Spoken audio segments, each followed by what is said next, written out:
तर नमस्कार डॉक्टर्स. या व्हिडिओमध्ये आज मी तुम्हाला सांगणार आहे की हॉस्पिटलसाठी किंवा क्लिनिकसाठी सोशल मीडिया किती महत्वाचा आहे हे तुम्हाला आज मी ह्या पूर्ण व्हिडिओमध्ये सांगणार आहे. तर हा व्हिडिओ स्किप नक्कीच करू नका, कारण हा व्हिडिओ तुमचा व्यवसाय वाढवण्यासाठी नक्कीच मदत करेल कुठे नाही कुठेतरी. आज तुम्हाला समजून घेणं खूप गरजेचं आहे की सगळ्यात मोठा प्रॉब्लेम काय आहे.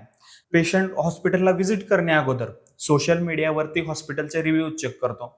सोशल मीडियावरती हॉस्पिटलचे डॉक्टर चेक करतो, त्याची फॅसिलिटीज चेक करतो, ट्रीटमेंट कशा पद्धतीची आहे किंवा त्या हॉस्पिटलचा रिझल्ट कशा पद्धतीचा आहे त्या गोष्टी चेक करतो. जर तुम्ही तिथे ऍक्टिव्ह नसाल किंवा तुमचं प्रेझेंटेशन व्यवस्थित नसेल तर तोच पेशंट तुमच्या कॉम्पिटिटरकडे जाऊ शकतो. ही सगळ्यात मोठं लिकेज आहे. आणि जर तुम्हाला असं वाटत असेल की माझ्याकडे ऑलरेडी खूप मोठा क्लायंट बेस आहे, माझ्याकडे खूप पेशंट्स आहेत, तर तुम्ही ही गोष्ट लक्षात घेणं गरजेचं आहे. येत्या काळात जर तुमचा कॉम्पिटिटर जर सोशल मीडियावरती ऍक्टिव्ह असेल, तो जर अट्रॅक्टिव्ह गोष्टी टाकत असेल, लोकांना अट्रॅक्ट करत असेल, तर नक्कीच 100% तुमचाही पेशंट तिकडेच वळेल. दुसरी गोष्ट म्हणजे बरेचसे डॉक्टर्स असे आहेत की सोशल मीडियावरती आहेत, ते कॉन्टेंट बनवतात, व्हिडिओज टाकतात, पण त्यांचे व्हिडिओ चालत नाहीत. तिथून त्यांना पेशंट्स भेटत नाहीत. का भेटत नाहीत? की तुम्ही व्यवस्थित पद्धतीने हुक टाकत नाही, व्यवस्थित पद्धतीने तो प्रॉब्लेम मांडत नाही, किंवा एक फॉर्म्युला असतो व्हिडिओ बनवण्याचा, त्या फॉर्म्युल्यामध्ये कदाचित तो व्हिडिओ बसत नसेल किंवा टॉपिक चुकीचा असेल. बऱ्याचशा गोष्टी अशा आहेत ज्याच्यावरती आपण लक्ष देणं खूप गरजेचं आहे. तिसरा प्रॉब्लेम हा आहे की बरेचसे हॉस्पिटल्स ऍड पण रन करतात, पण त्यांना ऍड वरती चांगला रिस्पॉन्स भेटत नाही, चांगल्या लीड्स येत नाहीत. त्या लीड्स आलेल्या कन्वर्ट होत नाहीत. का कन्वर्ट होत नाहीत किंवा चांगल्या लीड्स का येत नाहीत? ज्या वेळेस जो बघणारा व्यक्ती आहे तो ऍड वरती क्लिक करतो किंवा तुमच्या अकाउंटला जातो, त्यावेळेस जर तिथं कॉन्टेंट व्यवस्थित दिसला नाही, चांगल्या पद्धतीने जर तुम्ही तिथं व्यवस्थित प्रेझेंटेशन केलं नसेल, तुमच्या डिझाईन्स व्यवस्थित नसतील, तुमच्या व्हिडिओ फॉर्मॅट्स व्यवस्थित नसतील, तर तो अट्रॅक्ट होत नाही. तिथे एक तुमचा ब्रँड प्रेझेन्स निर्माण होत नाही. त्याच्यामुळे तो तिथे विश्वास ठेवत नाही. तर आता ह्याच्यावरती सोल्युशन काय आहे? कशा पद्धतीचे आपण व्हिडिओज टाकणं गरजेचं आहे किंवा कशा पद्धतीचं कॉन्टेंट बनवणं गरजेचं आहे? तर कॉन्टेंट बनवण्याचे 4 पिलर असतात. पहिला पिलर जो आहे तो आहे की पेशंट्स प्रॉब्लेम. आपण पेशंटच्या प्रॉब्लेमवरती आपण व्हिडिओ बनवणं खूप गरजेचं आहे. दुसरा आहे रिलेटेबल कॉन्टेंट, जे लोकांना रिलेट होईल त्या रिलेटेबल कॉन्टेंट आपण बनवणं गरजेचं आहे. तिसरं आहे एज्युकेशनल कॉन्टेंट, ज्यातून आपण लोकांना एज्युकेट करू शकू असं कॉन्टेंट. आणि चौथं आहे प्रमोशनल, डायरेक्ट प्रमोशन म्हणतो आपण त्याला.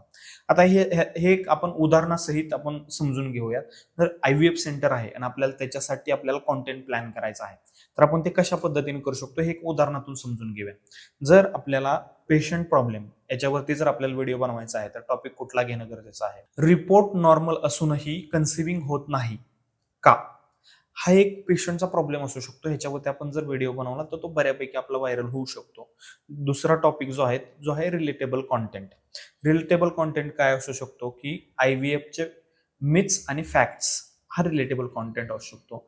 जर एज्युकेशनल कॉन्टेंट बनवायचा आहे, जर एज्युकेशनल कॉन्टेंट काय असू शकतो की IVF म्हणजे काय आणि IVF कशा पद्धतीने काम करतं.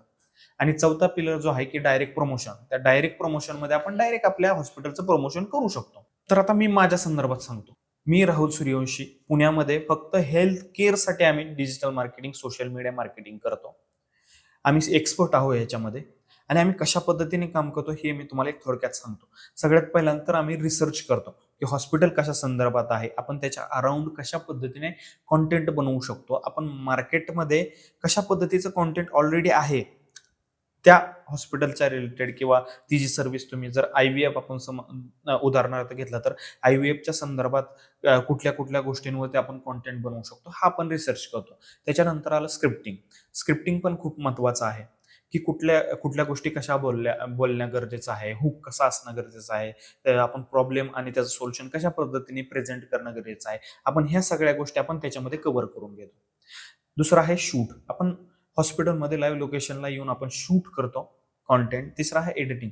आपल्याकडे हाय एंड एडिटिंग टीम आहे, तिथं आपण सगळं कॉन्टेंट आपण एडिट करतो. नेक्स्ट पार्ट आहे अपलोडिंग आणि SEO. अपलोड तर भरपूर लोक करतात, पण त्यांचं व्हायरल का होत नाही? कारण ते व्यवस्थित पद्धतीने SEO करत नाहीत. जर व्हिडिओचा SEO व्यवस्थित पद्धतीने जर झालेला नसेल तर तो व्हिडिओ व्हायरल होत नाही. नेक्स्ट थिंग आहे, आपण हॉस्पिटलसाठी मेटा ऍड्स पण रन करतो. जर तुम्ही आमच्या सोबत काम केलं तर तुमचा फायदा काय होईल? एक तर आम्ही हेल्थ केअर साठी फक्त काम करतो, आम्ही एक्सपर्ट आहोत. त्याच्यामुळे आम्ही पेशंटची सायकोलॉजी समजतो की तो कशा पद्धतीने रिॲक्ट करेल. ठीक आहे. सेकंड थिंग, आम्ही ऑनलाईन डॉक्टर असतील किंवा हॉस्पिटल असेल यांची एक ब्रँडिंग बनवण्याचा प्रयत्न करतो. तिथे एक ब्रँडिंग तयार होते. जर तुम्हाला पण असं वाटत असेल की आपल्या हॉस्पिटलचं किंवा क्लिनिकचं आपण ब्रँडिंग करावं, सोशल मीडिया मार्केटिंग करावं आणि भरपूर पेशंट्स आपण अट्रॅक्ट करावे सोशल मीडियाच्या माध्यमातून, तर मी खाली नंबर देतोय त्याच्यावरती कॉन्टॅक्ट करा. धन्यवाद.